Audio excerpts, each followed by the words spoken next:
Welcome into the pre-match meeting here in Philadelphia. Alex Stec and my co-host, Tom Gelehrter. Tommy, you get some Philly cheesesteak already? Oh, you know it. We got off the plane and went straight to Jim's Steaks. Folks, the secret in visiting Philadelphia, and I'm a Philly veteran. I have friends here in Philly. Everybody goes to Pat's. Everybody goes to Geno's, and that's fine. But if you want the cheesesteak the locals get, you go to Jim's Steaks. Right. We went there last night. I am legally not allowed to disclose how many cheesesteaks Kevin McCoskey, my broadcast partner, and I consumed at Jim's. But let me tell you, we had a feast. It was wonderful, and I'm really excited to be here in Philadelphia. Yeah. Did you get to see the Rocky statue? I saw a bunch of the players. Kevin and I actually went at 6 a.m. and ran the steps to recreate that. I didn't want to put it on social. It's kind of like bragging, right? Like we didn't make any videos of it, but believe Kevin and I were there at 6 a.m. today. Well, hopefully that provided some inspiration for this FC Cincinnati squad right now. Well, yeah, they, I was inspired by the second 45 minutes against New York. I thought they came out with a lot of fire, played really well, created a lot of chances. Of course, 3 posts in the second half, so a little bit unlucky in that regards. But the second 45 minutes, and Alan said it in our post-match interview on the broadcast. He said, look, the 45 minutes weren't good enough. The second 45 minutes weren't good enough. But the team was a little bit unlucky. And being in the locker room after the match, a lot of the guys talked about how their character showed through, and they're learning a lot about each other. They're going through these growing pains. They called it a low point of the season, but it's still early. You're 9 matches in, right? Look, and it's not fair to compare 2018 Seattle to 2019 FC Cincinnati, right? But Seattle was a mess early in the season last year and then ended up having a fantastic season and finishing very strong. It takes teams for many different reasons, whether it's a team that's been around in the league for a long time or an expansion team. It takes time to come together. It's new faces playing together, new guys playing in some different positions possibly. And I think this club is certainly growing as a whole, and we'll see positives. And there's nights that are going to be frustrating. There's nights that are going to be unlucky, like we saw at New York. And that's a match that the Orange and Blue easily could have won 2-1 with the way they played in the second half. And let's not forget about our new center forward, right? Kendall Waston. I mean, we won't see the tweet on the starting 11 for a while, but I mean, don't rule out Kendall Waston at the 9, right? With the way that he played in the final 10 or 15 minutes. But that was great, right? Allen made adjustments late in that match to go for it, to find a way to get a goal. And with Kendall playing up top like that, boy, he was awfully close, a matter of inches when he hit that crossbar. So, it's very exciting. I think the team is in great spirits. You've been around them here in Philadelphia all week long. And, I'm excited to see what happens because I think there's a little bit of revenge tonight, right? It didn't go well at Nippert Stadium a couple weeks ago, and I think the team's going to come in with a little bit of chip on their shoulder and wanting to make amends. And yesterday at training, the energy was great. It was great at dinner. Even this morning, you see this positivity around the guys that I think is encouraging, and hopefully we'll see that come through tonight. And this is 2 teams whose depth has really been tested so far this season. You look at Philadelphia Union, they've used 24 players, which is the most in MLS so far, and FCC's right behind them with 23. Yeah, no doubt about it. And Jim Curtin has had some challenges with injuries. Now he has suspension. Kai Wagner, one of his regulars, won't be available for the match tonight as he picked up an additional game suspension after a red card a week and a half ago. And then Andre Blake is out with his groin injury. So, yeah, there's some challenges for Philadelphia, and there certainly have been for FC Cincinnati. But you talk about the positivity of the team, and I think it all trickles down from the captain, right? Kendall Waston, he's a team player. He's a guy who always has that huge trademark smile. Always brings a positive attitude. The interview after the match, everybody's frustrated. It was a tough loss on Saturday night, right? They lost to Red Bulls, but what was he saying? He said, guys, I believe in this. Like, let's keep working. Let's keep preparing for the next one. And I think that's why you see that positivity at training. I think that's why you see the positivity of the team meals on the team walk this morning is because the captain's like, guys, it's fine. Like, the sky's not falling. Let's get it together and let's go for 3 points tonight. Right, and they have that chance to kind of, like you said, avenge Philadelphia. They lost 2-0 on March 30th in a monsoon, essentially, at Nippert Stadium. So kind of a different matchup for the first time that FC Cincinnati has a repeat opponent. So coming up after the break, Jonathan Tannenwald joins us from the Philadelphia Inquirer. He's the beat reporter for the Union, very knowledgeable on them. Stay with us. Pandemonium in the Queen City. FC Cincinnati. Cruz back heel. 2-0 Cincinnati. Montreal Impact. Bertone sending it in. Watson is there. FC Cincinnati return home May 11th versus Montreal at 1 p.m. Secure tickets today at FCCincinnati.com.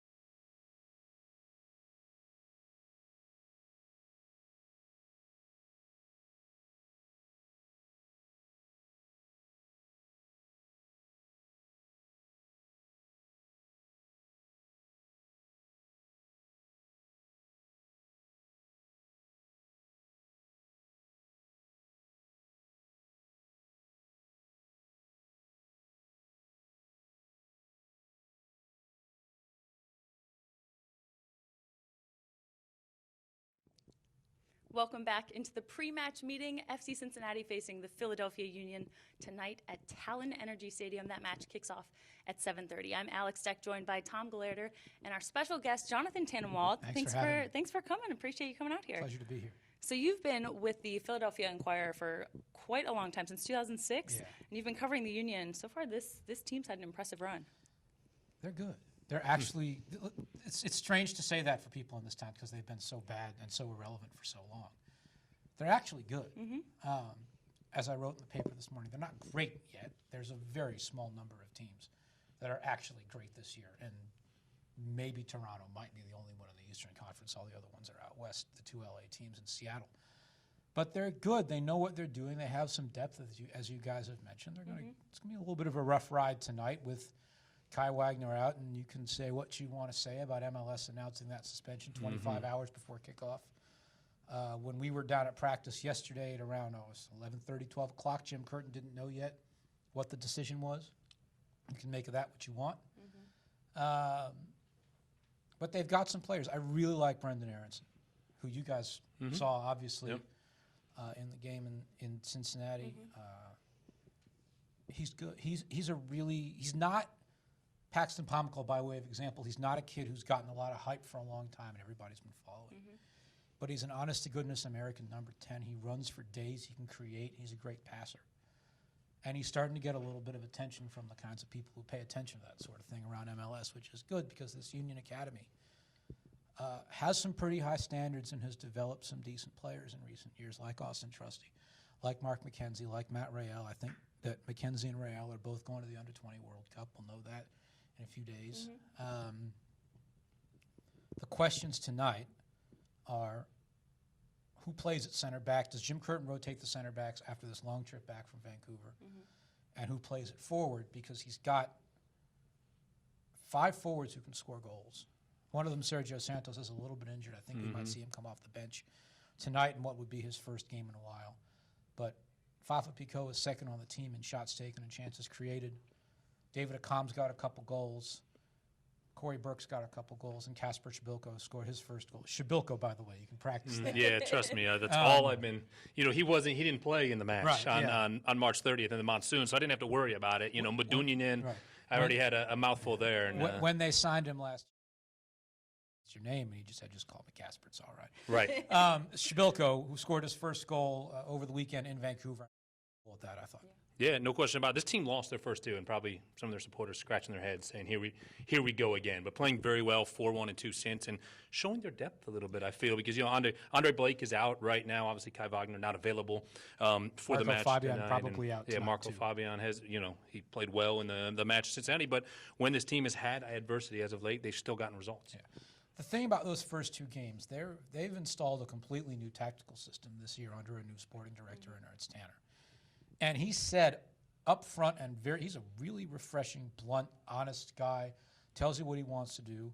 And whether at Red Bull Salzburg or Hoffenheim before that, and now at the Union, he goes out and does it. And this new tactical system is a sort of Hoffenheim-style 4-4-2 diamond. We've seen a little bit of it, the influences at Liverpool and some other teams in Germany where players that Tanner has scouted and developed are now playing. It took him a little while to get used to that. And you maybe don't want to play Toronto FC right out of the gate and then go to Sporting Kansas City in your second game. But we've seen that they've started to get the hang of it, and they're starting to play pretty well, and especially the high-pressure element of it is working. And that's part of why Pico and David Akam have been successful, because they will run at your back line and push him and force some turnovers. Absolutely. And I like Kendall Waston a lot. I have for a long time. But the rest of this team, that's the biggest thing you've got to contend with when you play the Union, especially in Chester, is the high pressure coming at you. And if you're the kind of team that wants to pass the ball out of the back, you've got to be ready for it. And you talk about the pressure that they put on. They did that against Cincinnati in their first meeting. What do you think of the way that FC Cincinnati has kind of ridden the wave just through these first 9 matches in their first expansion season? The bar for expansion teams in MLS is so high. That we unfairly a little bit, right? I mean, after Atlanta, LAFC. Those of us who want to see more money in the league would say it's perfectly fair, but that's a different story for a different day. But the bar is high. And there are going to be some teams that are not going to reach out of the gate. because not every team is going to come in with an NFL owner, a Los Angeles market, or a sort of soccer culture like what Seattle has. Those are the big three in terms of where the bar is. It happens, you know. I like bits and pieces of what I've seen. I was hoping for a little more from Frankie Amaya. I figure I'm probably not the only person who thought that nationally because of his pedigree with the under-20s and stuff like that. But I'm sure that whenever Fernando Adi gets back on the field, he's going to be raring to go. And as we've seen already, there are a lot of guys on this team who came into Cincinnati with a point to prove because maybe they had been let go by some other teams who wanted to show that they could cut it in MLS, and they've done so. The one guy I miss is Jimmy McLaughlin. I know a lot of folks in Cincinnati. He'll be at the match tonight, I hear. Well, I'm He's in surprised because Philadelphia, he's from here. Right. You know, he was one of the Philadelphia Union's original quote-unquote homegrown players before they had a full-fledged academy. And most of the folks in this town probably haven't talked to him for a while. It would be nice to catch up with him and see how he's doing. He's definitely been a success story and a guy who obviously in the USL years went on to make quite a name for himself, and it was good to see that he was able to make the jump to MLS. I can tell you the supporters in Cincinnati miss seeing I'm him sure. on the pitch, but what they like is they see him in the stands and get photos and autographs while he's rehabbing his knee. I know that's been frustrating for him. One of the things the supporters of Cincinnati have an opportunity to look forward to is the men's national team coming to Cincinnati for the first time June 9th. They will play at Nippert, an afternoon special. That's a nationally televised match, and it's a tune-up for the Gold Cup. How important is this Gold Cup for Greg Berhalter and U.S. men's national team to be successful? I think it's very important because, look, I get it. People want to say the Gold Cup is not that big a deal. People have said, well, why can't they just move to CONMEBOL or join UEFA or something, you know, so they could be playing good games? I get it. But this is what you've got. I know the players care about it very deeply, sometimes more than the fans do, and they've said so over the years. They want to win something. There's some definite pressure on Greg Berhalter to put a win under his belt in this tournament. There's some pressure on Tata Martino of Mexico to put a win under his belt. Costa Rica's going to want to show well. Jamaica's going to want to show well, especially those two countries because there's going to be Gold Cup games in those countries for the first time ever. When the U.S. and Mexico both treat this thing seriously, it elevates the level of the competition for everybody. Right. And as such, I think, we don't know, we're not going to know for a while who the players are on the roster. The big question, obviously, is going to be, are we going to see the Christian Pulisics and the Weston McKennies and the Tyler Adamses and the guys from Europe? Is Greg Berhalter going to call them in to play a major tournament with his big players before World Cup qualifying starts, before some of the Nations League games come along a few months after the Gold Cup later this year? You've got to balance the Under-20 World Cup against that, which the United States has the potential to make a really deep run in. And then you've got to ask, which of the old guys are coming in? Is Michael Bradley going to be there? Is Brad Guzan going to be there? What are their roles going to be? Because, look, let's put it this way. There's a lot of people out there who would like to see Michael Bradley play less. Can I get away with saying that? Yeah. It's your opinion. You're entitled, no, right? it's a statement common. of fact, too, Right. that it's out there a lot. Right. But a lot of people would like to see the era really turn over. And that doesn't mean that Bradley can't contribute anymore. Obviously, as a locker room presence, as a teacher, he's got a lot to give. But in terms of actually playing in the games that matter, yes, there are people who would like to see Pulisic, McKennie, Adams. Russell Knaus of DC United is another one that I think a lot of people would like to see. To see a new era and let these guys take the program forward into the next couple of years. You mentioned that new era and these improvements in the U.S. men's national team that we should see. How will that come about under the direction of Ernie Stewart, the new GM, who was previously the GM with the Union that you're very familiar with? Ernie Stewart is an interesting guy. I mean, I watched him play with distinction for a long time for the U.S. national team. He cares very deeply. He was obviously a pretty good player. He knows how to develop club teams as he did in Europe and develop players. You could say he left the Union maybe a little early in the process of developing them because he put a lot of time and energy and investment into the youth side of the club, but wasn't around. If he'd been around for, I don't know, maybe one more year, say, and McKenzie and Real had gone to the Under-20 World Cup, or McKenzie had been sold, or Trusty was part of the Olympic qualifying team, where one of the guys had gotten a senior cap while he was still on board, then folks in this town would have been able to point to something and say, okay, that concretely is his legacy. Because he left sort of without that because it hadn't gotten all the way there yet. With the national team, as we've seen him say, he wants to be a system guy. He wants to be an analytical guy. He's very into data. He's very into research. He's also very into personal relationships. I saw on many occasions him talking to the academy kids, the academy products, and the pros. At the homegrown game last year, this is something I'll remember about Stewart for a while. At the end of the game, he pulled over all of the union guys who were in the game and stood there and talked to them for a while. And that was sort of the last major thing he did before leaving, timeline-wise, before leaving the team to go to the U.S. Soccer. And that sort of thing resonates with you, I think, when you're a 19, 20, 21-year-old kid making your way in this and you know that people care. So Stewart, for as long as it all took and for as long as it all took to hire Berhalter, Stewart finds, I think, a kindred spirit in Greg Berhalter in a lot of ways. An analytical guy, a system guy who's going to look and figure out what system he wants to play and then pick the players for it. And look, it's tough to develop players when you're a national team coach because you get them for, 3 or 4 or 5 days at a time and that's it.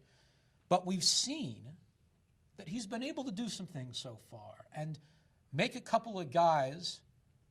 Nick Lima from San Jose is probably the most prominent example to date. Dan Lovitz of Montreal is another one. Make some guys a little bit better by saying, here's your position, here's your role, here's how we're going to do this. You guys are smart enough, let's go make it work. And I think we've seen in a couple of the games so far that they've been able to do that. Now, hopefully, we're going to find out what he does with all the big guns on the squad. Before we let you go, obviously Philadelphia, Cincinnati tonight. First time Cincinnati's seen a repeat opponent. What's your quick prediction and thoughts on the matchup tonight? I think the Union have a little bit of a burr under their saddle right now. And I know Cincinnati does too. But the Union have a chance this week to make a very big statement about how good they are if they can get 7 points out of this week. At Vancouver, they got the tie. Now they come home to play Cincinnati and New England. Short turnaround for all the games, but they've got a shot at a 7-point week here, and I think they want to go get it and show that they've raised their standards and show that they're a better team than they have been in the last couple of years. I don't think it's going to be easy tonight. I don't think it's going to be high scoring. I think it's probably going to be a 1-0 or something like 1-1 or a 2-1. I do think the Union are going to win it, and that's not me being parochial. That's me just looking at how good they are. Just made a lot of fans on the live stream, I'm sure. You know, comments pouring in. Some of the folks in Cincinnati, fortunately, know who I am by now, and I've been very impressed by what I've seen out there. That is, you guys know this. Everybody in the country knows this. It is not a place that anybody would have thought of as being a soccer hotbed for a long time, and now you've got a team with a big fan base, the stadium coming. Hopefully, if I can toss this in there, an NWSL team coming in the next few years. A lot of people would like to see You're not alone in that hope. I know Rose Lavelle's one of them. Yeah. And she's about to have a very busy week, by the way. The World Cup roster is coming soon. And, we'll see where things go from here. Sounds good. Jonathan, thank you so Hey, much it's a for pleasure. taking the time to join us today. Really appreciate it. By the way, you want a roast pork sandwich. You don't want cheesesteak. Well, yeah, roast obviously. pork sandwich is Well, better. what do you think lunch is? There you go. Okay, there you Come go. on, See? you Okay. act All like right. I've never been here before. I don't All have this right. thing All fully right. mapped out. Just There's a making cookie sure. spot over there at the Reading Terminal, right? Was That's it 14th Street cookies? Famous or 4th Street. 4th Street cookies, right? Yeah. There's a couple of places over there. I'll load up on that about are a quite half a good. dozen. There you go. Yeah, All that'll be right. good. All right. Thank you so much, Hey, it's a Jonathan. pleasure. Really appreciate it. Stay with us. We'll be right back after the break. FC Cincinnati return home May 11th versus Montreal at 1 p.m. Secure tickets today at FCCincinnati.com.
Welcome into our final segment of the pre-match meeting ahead of FC Cincinnati's road contest against the Philadelphia Union tonight.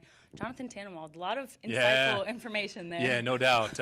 Great to chat with him and get the insight, not only on the Philadelphia Union, but the men's national team. A big summer coming up, and then, you know, that's just magnified by the fact that final tune-up for the Gold Cup is at Gelehrter Stadium. I hear the tickets are selling really well for that. June 9th in the Queen City, first time they'll ever be in Cincinnati. So I think that's very exciting. The Gold Cup's going to be a kind of a crazy time for this franchise, too, because when you think about it, could have a pair of guys called up to Jamaica, could have a pair of guys called up to Costa Rica. Greg Garza, of course, will be in the mix for the U.S. men's national team.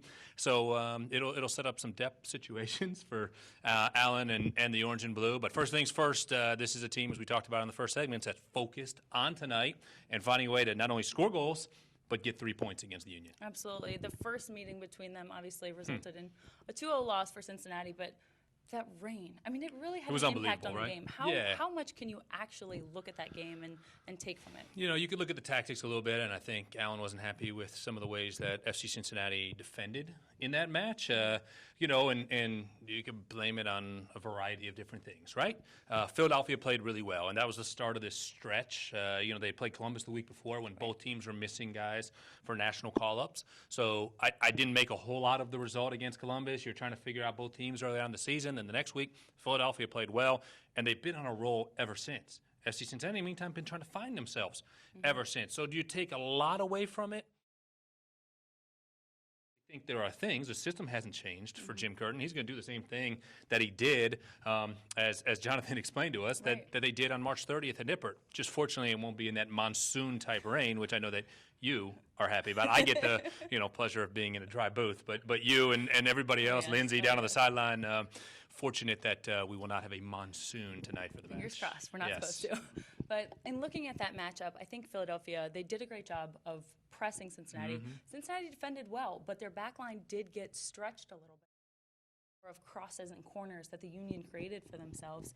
And you think, okay, their back line did get stretched a little bit. How do we stay compact and not allow Philadelphia to break down that back line? And Kendall Waston wasn't in that match, so yeah, that's a good point. He had just come back and was a tight calf, I believe, coming back from his time with Costa Rica. So he's available for selection. And again, you got to remember this trip, right? It's 3 matches in 8 days, literally coast to coast, from New York all the way to San Jose, with a multi-day stop in Philadelphia in between. So when you look at it and kind of think about what will Allen do, Kendall is there.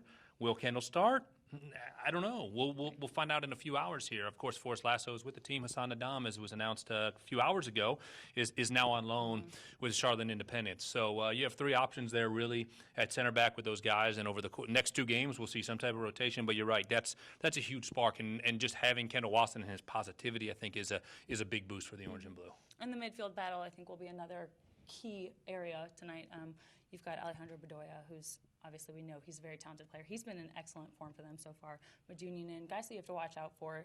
Jonathan mentioned Aronson. Any of those guys matching up with FC Cincinnati's midfield just can't get outnumbered there, and look for opportunities out on the wings. You know, if Philly's going to press again, then look to get in behind him, use that speed. Well, and if you're the Union, you're sitting there looking at FC Cincinnati's roster, trying to figure out who's going to be on the wings, and knowing that at some point this week, Allen has to rotate some different guys. There's options there. We saw Kenny Safe move from the 10 back out to the wing against New York. Kukudamane's played at both positions. Alan Cruz did not start against New York. So when you look at it, you have to scratch your head a little bit, and it leaves Philadelphia guessing when they're trying to figure out who will Allen put out on the wings and who will play at the 10 in this match, and who will start at striker. We saw Emmanuel Ledesma start for the second time this season against New York. I thought he did well at the 9. So I think it gives FC Cincinnati a lot of options. It gives, Fernando Adi's been back. We talked about that a little bit last week.